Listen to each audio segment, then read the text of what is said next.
한동훈이가 윤석열, 김건희한테 제대로 찍혔습니다.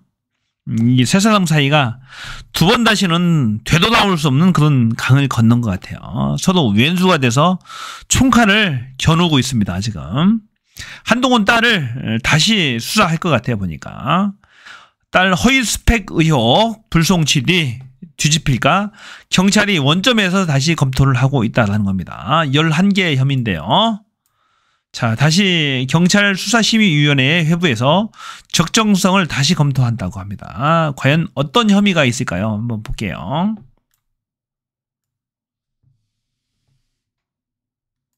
자, 한 위원장 부부가 딸 알렉스 한과 공모해서 논문을 대필했고 해외 웹사이트 에세이를 표절했고 봉사활동 시간을 2만 시간으로 부풀려서 봉사상 등을 수상했고 이게 말이 됩니까?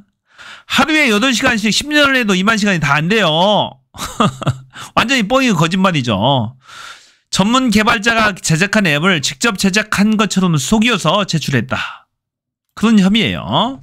자, 공무집행 방해 및 업무 방해라는 거죠. 그런데 이게 처음에 불송치한 이유가 뭐냐면은 이게 범죄 혐의가 없어서가 아니에요. 해외 기관들의 미응답을 이유로 불송치한 거죠. 무혐의 처리 처분을 했던 거죠. 해외 기관들이 답변을 안 해줘요. 편지를 보냅니다. 그런 혐의가 있냐라고? 다 해외 관련된 거잖아요. 아무 답변은 없으니까 증거가 없어서 불송치다. 무혐의다. 그런 결정을 한 거죠. 말이 안 되는 거죠, 이건. 직권으로 철저히 찾아가서라도 철저히 수사를 해야 되는 거죠. 이게 말이 안 되는 거예요. 경찰이 뭡니까? 철저히 수사를 안 했다라는 얘기잖아요. 답변이 없으니까 증거가 없어서 불송치, 무혐의 처분이다. 말이 안 되는 거죠. 그때는 한동훈이 최고 실세였죠. 법무부 장관 때였으니까요. 말할 게 뭐 있어요. 그러나 이제 윤석열, 김건희가 사이가 틀어지고 나서 다시 수사를 한다는 거 아닙니까? 이거 빼박이에요. 조민 선생이 조민쌤 기준에 의하면 이거 징역 10년도 넘게 나와야 돼요. 조민쌤보다도 범죄 혐의가 10배, 100배 더 강합니다. 더 셉니다. 자, 이복현 금감원장도 한동훈, 윤석열의 중재에 실패를 했다고 하거든요. 보니까 이 이복현이는 한동훈과도 친하고 윤석열과도 친하대요. 그런데 중재에 실패했다. 90만원 한동훈, 윤과 5월 동주 각 세울까? 그런 기사인데요. 여하튼 간에 그만큼 심각하다는 겁니다. 그만큼 윤석열, 한동훈과의 관계가 이복현이 중재해도 쉽지 않을 정도로 그렇게 서로 왼수가 됐다라는 얘기예요. 서로 죽이지는 못하고 으르렁거리고 있는 거죠.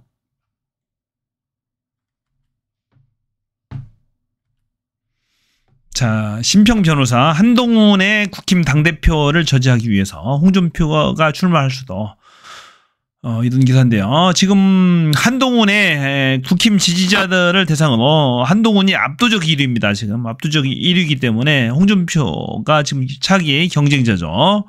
그래서 윤석열의 사주를 받은 윤석열과 친분이 이번에 친분을 텄죠. 친분을 튼 홍준표가 출마를 할 수도 있다라는 얘기입니다. 지금 윤석열은 한동훈이 당대표가 될 경우에 본인을 지금 사이가 극도도 안 좋잖아요. 본인을 제거할 것이라고 굳게 믿고 있는 것이죠. 그러니까 윤석열 입장에서 한동훈이 당대표 돼서는 큰일 나는 거예요, 지금. 그러니까 홍준표 부부를 초대를 해서 식사를 같이 했다라는 거잖아요, 지금. 그만큼 사이가 급박하게 돌아가고 있어요. 자, 조국 상고심 변수를 보니 이재명처럼 전원 합의체 땐 대선도 가능. 자, 이게 조국 대표가 지금 1심과 2심에서 징역 2년이 지금 확정이 받았죠. 징역 2년을 확정을 받았습니다. 아직 대법원에서 확정을 받은 건 아니고 고등법원까지 2년을 받았어요. 그래서 현재 대법원에 가 있는데 이 이제 유죄 확정을 만일에 받는다라고 치면은 자, 바로 난다.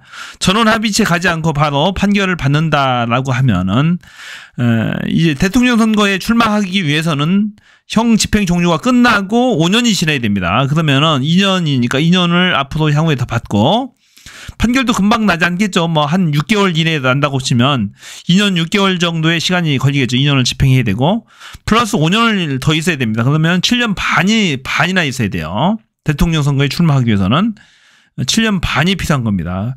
그러니까 이 사법 리스크라고 하는 것이 굉장히 무시 못할 리스크죠. 7년 반 동안 아무것도 못하는 겁니다. 하지만 만일에 전원 합의체 지금은 부회가 있습니다. 부회가 있는데 그것이 전원 합의체로 부의가 된다면 시간을 끌 수가 있어요. 시간을 끌 수가 있어서 뭐 1년이든 2년이든 끌 수가 있습니다. 그러면은 그 사이에 대통령 선거에 출마는 가능하겠죠. 더군다나 윤석열의 임기가 3년을 다 못 채운다라고 한다면은 이 전원 합의체로 부의가 된다라고 하면은 충분히 가능한 이야기입니다. 그때는 이제 출마가 가능하겠죠. 현재 사건이 대법원 3부에 가 있는데 그 중에 엄상필 오석준 대법관과 진보 성향으로 분류되는 노정희 이흥구 대법관으로 구성되어 있답니다. 그 중에 4명 중에 한 명만 반대를 하면은 그 전원 합의체로 갈 수가 있다고 그러네 보니까. 이 4인 만장일치 합의를 해야 되는데 만일에 한 사람이라도 이견을 끝까지 보이면 사건은 전원 합의체로 회부된다고 하잖아요. 그래서 이제 전원 합의체로 회부가 되면 시간을 끌 수가 있는 겁니다. 그러면은 그 사이에 출마를 할 수가 있는 거죠.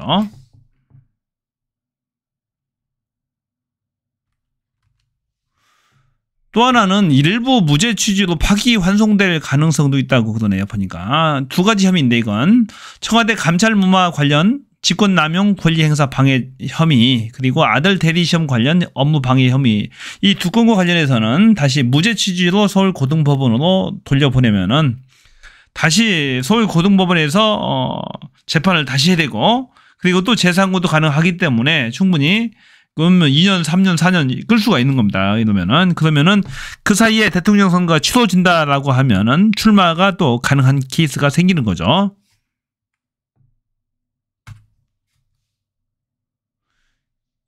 청와대 감찰 무마 관련 직권남용 권리행사 방해 이게 전에 강서구청장 선거에 나왔던 김태우 국힘당 후보 그 관련이죠. 자, 조국 대표가 민정수석일 때 감찰 반원 김태우였습니다. 김태우의 감찰 업무를 방해했느냐, 감찰 반원이 독자적인 감찰 권한이 있느냐라는 그런 문제입니다. 자, 민정수석한테 있지 감찰 반원한테 그런 감찰을 개시하고 감찰을 종료할 권한이 없다라는 것이 중문인데 상당히 논란이 많습니다. 이 부분에 대해서는. 그래서 이 부분이 무혐의가 날 가능성이 상당히 많고요. 또 하나 아들 대리시험 관련 아들이 외국 대학에 온라인으로 시험을 보는데 부모가 옆에서 도와줬다라는 거거든요. 그래서 이 부분도 마찬가지. 이 부분도 무혐의 날 가능성이 상당히 많다라고 합니다. 보니까 이게 업무 방해가 되느냐, 업무 방해까지는 아니라는 것이 중론이라고 돼요. 그래서 이 2개 부분이 무혐의가 난다면은 일부 무죄 취지로 해서 고등법원으로 되돌려 보낼 가능성이 있어요. 그러면은 시간을 2년, 3년 좀 무한정으로 끌 수가 있습니다. 그러면은 확정이 안 됐기 때문에 그 사이에 대통령 선거가 치러진다라고 하면은 다시 출마를 할 수가 있게 되는 거죠.